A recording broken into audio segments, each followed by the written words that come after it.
लड़की ने डेरा सच्चा सौदा सिरसा में गुरु राम रहीम के हाथों अपने यौन शोषण का वाकया बयान किया। श्रीमान, मैं पंजाब की रहने वाली हूँ और 5 साल से डेरा सच्चा सौदा सिरसा में साधु लड़की के रूप में काम कर रही हूँ। मेरे साथ यहाँ सैकड़ों लड़कियाँ भी डेरे में 16 से 18 घंटे सेवा करती हैं। हमारा यहाँ शारीरिक शोषण किया जा रहा है। डेरे के महाराज गुरमीत सिंह द्वारा शोषण किया जा रहा है। मैं BA पास लड़की हूँ। मेरे परिवार के सदस्य महाराज के श्रद्धालु हैं, जिनकी प्रेरणा से मैं डेरे में साधु बनी थी। साधु बनने के 2-3 साल बाद एक दिन महाराज गुरमीत राम रहीम की खास साधु गुरजोत ने रात 10 बजे मुझे बताया कि मुझे महाराज जी ने गुफा में बुलाया है। मैं पहली बार वहां जा रही थी, इसलिए मैं बहुत खुश थी। मुझे लग रहा था कि आज खुद परमात्मा ने मुझे बुलाया है। गुफा के ऊपर जाकर मैंने देखा कि महाराज बेड पर बैठे हैं। तो अब ये तन मन हमारा है। महाराज मेरे साथ जबरदस्ती कर रहे थे। मैंने विरोध किया तो उन्होंने कहा, इसमें कोई शक नहीं है कि हम ही खुदा हैं। जब मैंने पूछा कि क्या खुदा ये काम करता है तो उन्होंने कहा, श्री कृष्ण भगवान थे, उनके यहाँ 360 गोपियाँ थी, जिनसे वो हर रोज प्रेम लीला करते थे। फिर भी लोग उन्हें परमात्मा मानते हैं। ये कोई नई बात नहीं है। अगर हम चाहें तो तुम्हारी जान लेकर तुम्हारा दाह संस्कार कर सकते हैं।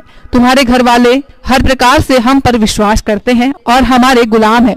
वो मुझसे बाहर नहीं जा सकते। ये तुम्हें भी अच्छी तरह से पता है। महाराज ने हमें कहा, हमारी सरकार में बहुत चलती है। हरियाणा और पंजाब के मुख्यमंत्री, पंजाब के केंद्रीय मंत्री हमारे चरण छूते हैं। राजनेता हमसे शरण लेते हैं, पैसे लेते हैं और हमारे खिलाफ कभी नहीं जाएंगे। हम तुम्हारे परिवार से नौकरी लगे सदस्यों को बर्खास्त करवा देंगे, सभी सदस्यों को मरवा देंगे और कोई सबूत भी नहीं छोड़ेंगे। ये तुझे अच्छी तरह से पता है कि हमने गुंडे से डेरे के मैनेजर को मरवा दिया था और आज तक इसके बारे में किसी को कुछ नहीं पता है, ना ही कोई सबूत है, क्योंकि पैसे के बल पर हम राजनेताओं, पुलिस और न्याय को खरीद लेते हैं। इसके बाद महाराज ने मेरे साथ बलात्कार किया और पिछले 3 सालों से वो लगातार मेरे साथ बलात्कार करते आ रहे हैं। आज मुझे पता चला कि मेरे से पहले जो लड़कियां यहाँ रहती थी उनके साथ भी ये बलात्कार कर चुके हैं। डेरे में मौजूद 35-40 साधु लड़कियां 35-40 की उम्र से अधिक की हैं, जिनकी शादी की उम्र निकल चुकी है, जिन्होंने परिस्थितियों से समझौता कर लिया है। इनमें से ज्यादातर BA, MA, B.Ed पास हैं। घर वालों के कट्टर अंधविश्वास होने के कारण नरक का जीवन जी रही हैं।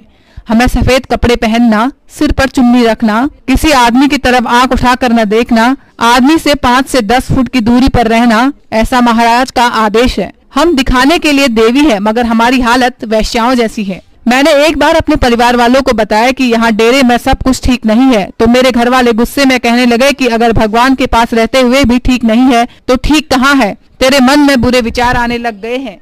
पिछले दिनों में एक लड़की साधु ने जब महाराज की काली करतूतों का सभी लड़कियों के सामने खुलासा किया तो कई साधु लड़कियों ने मिलकर उसे पीटा। इतना ही नहीं, उसके पिता को भी सेवादार से हटाकर घर पर बिठा दिया गया।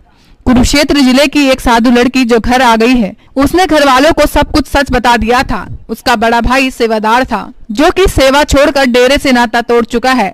संगरूर जिले की एक लड़की जिसने घर आकर पड़ोसियों को डेरे की काली करतूत के बारे में बताया तो डेरे के सेवादार गुंडे बंदूकें लेकर लड़की के घर आ गए और उसे जान से मारने की धमकी दी। इस तरह सिरसा, हिसार, फतेहाबाद, हनुमानगढ़ और मेरठ की कई लड़कियों की कहानी भी है, जो डेरे की गुंडागर्दी के आगे कुछ नहीं बोल रही हैं।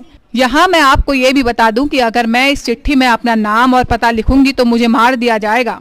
मैं मरना नहीं चाहती, जनता के सामने सच्चाई लाना चाहती हूँ। अगर आप प्रेस के माध्यम से या फिर किसी भी एजेंसी से जांच कराएंगे तो डेरे में मौजूद 40-45 लड़कियां भी पूरा विश्वास दिलाने के उपरांत सच्चाई बताने को तैयार है। मैं चाहती हूँ कि हमारा डॉक्टरी मुआयना किया जाए ताकि हमारे अभिभावकों और आपको सच्चाई का पता चल सके। अगर हमारे साथ गलत हुआ पाया गया तो इस बात की जांच कराई जाए किसने हमारे साथ गलत काम किया है। तब खुलासा होगा कि महाराज गुरमीत राम रहीम सिंह जी ने ही हमारी जिंदगी बर्बाद की है।